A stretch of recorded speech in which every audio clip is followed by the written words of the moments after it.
Hello for the fifth Sunday in Ordinary Time, using the first and last readings, Isaiah 6, 1 to 8, and then the Gospel, um, Luke 5, 1 to 11. And I title this 266 Popes. Well, I'm in preparation for doing a program at Pax Christi, March 3rd, and it's on two ideas. One is making how do you make a saint, about this new saint coming in maybe this year, this young boy and so forth.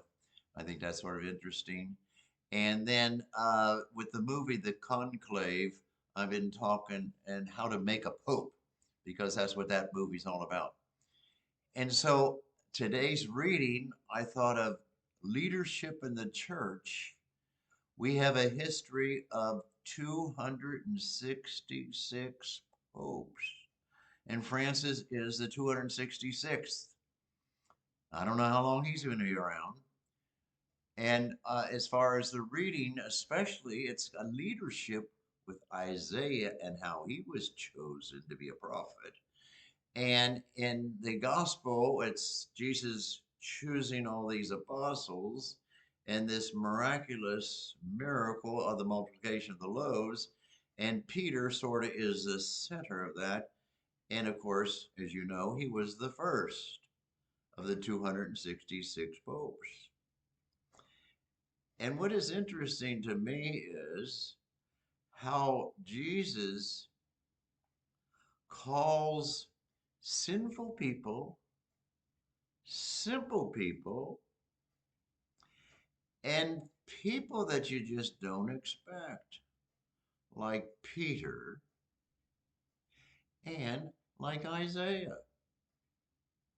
Well, you know the story, and this is sort of interesting. Peter had to be impressed, and he had to have some faith in Jesus, because when Christ says, throw the nets over, and Peter said, we have caught nothing all night, but at your word, or in trusting in you, we'll do it.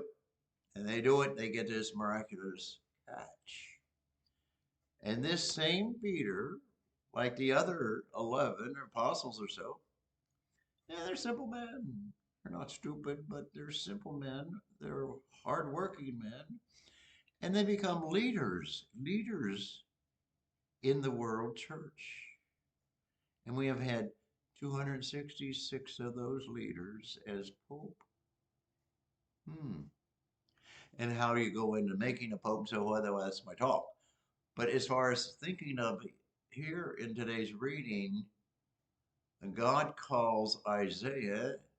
Isaiah used to be a down speaker against the Jewish people and so forth, and God calls him to be a prophet. And with the grace of God, Isaiah, he says, "Here am I, send me." Ah, and that's a long time ago. What is that? 482 BC. And Isaiah is the one of the most great prophets in the history of the world. John the Baptist and Isaiah and Jeremiah, those guys, big time leaders in world religion. Hmm. God uses weak people. And then that's why I say Peter. Peter winds up denying Jesus Christ right around the time he's dying 3 times. And then Jesus, after he was risen from the dead, asked him, "Peter, do you really love me? Do you love me?" 3 times. And Jesus makes Peter the head of the 12. Sort of interesting in the Chosen, that I think is really great movies, or Life of Christ. The other apostles are a little suspect. Why in God's name did Jesus choose Peter?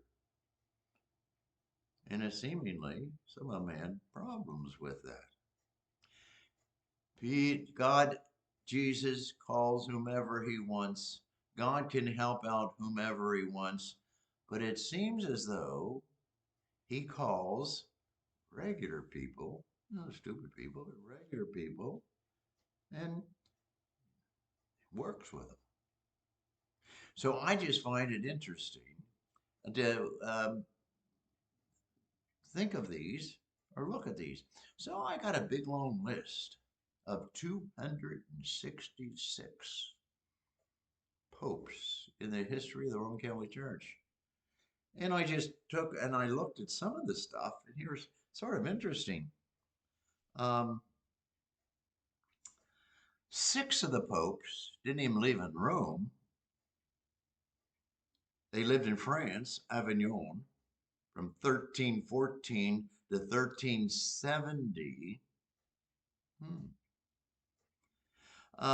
One of them, or two of them, abdicated in around 1294. They quit. And as you know, the last in our church recently who resigned, Benedict, that was just a few years ago. Now we have to the 166th, the Pope Francis. When is he going to resign? I bet he resigns soon. Something new going on, something different, and also something wild with these leaders that we have over the years. Shortest time a pope ever was. I'm not sure exactly. It was Pope Urban II. He was pope for 12 days, and he died before coronation. I don't know how that all happened. It's sort of interesting. One of the popes in the 16th century, uh, he started the Council of Trent, 1545. And it goes on and on. God can use whomever he wants. He did it with the leaders of the Jews. He did it with the big leader in Moses. He did it with these 12 apostles. And he can do it with you or me. And he does. We're not going to become famous, but we're just going to do our little bit. But isn't it interesting? Why didn't God use the big, powerful people? He didn't. God's way is not our way. And very often, our way is not God's way. Well, the meaning in each one of our lives is to try to do it His way, in my little way. And oh, how happy you can be if you're able to see through that, pray through that, and try to do that. That's all you have to do, is to try to do it His way. Took me a long time to realize that. It used to be, what do I have to do to earn my way to heaven? Well, folks, I don't earn my way to heaven. It's a gift. I don't cause all the success in dealing with people as a priest. Me is Jesus Christ. It's God Himself working. And it can happen in each one of us. Think about this. These 266 people were important in our history. But these 260 people, I would bet, is not a whole lot different than you or me.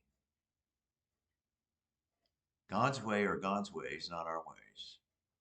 And as is often said in the scriptures, for nothing is impossible with God. But that in your meditation. Nothing is impossible with God. And your thrust or challenge is the same as mine. Try to do it His way and not my way. Have a good day.